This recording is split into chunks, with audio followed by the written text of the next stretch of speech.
व्यास जी के द्वारा पाप पुण्य की परिभाषा इस प्रकार है। कहते हैं, पाप और पुण्य कौन है, इनको गिनकर नहीं बताया जा सकता।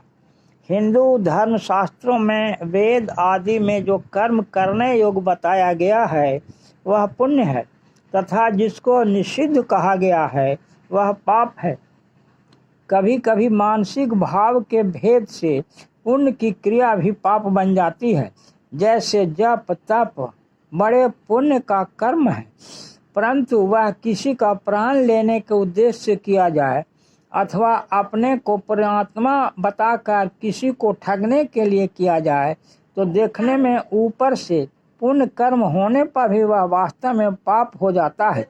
इसी प्रकार झूठ बोलना वस्तुतः पाप है, परंतु किसी निर्दोष की प्राण रक्षा के लिए झूठ बोलने की आवश्यकता हो तो वहाँ झूठ भी पुण्य बन जाता है।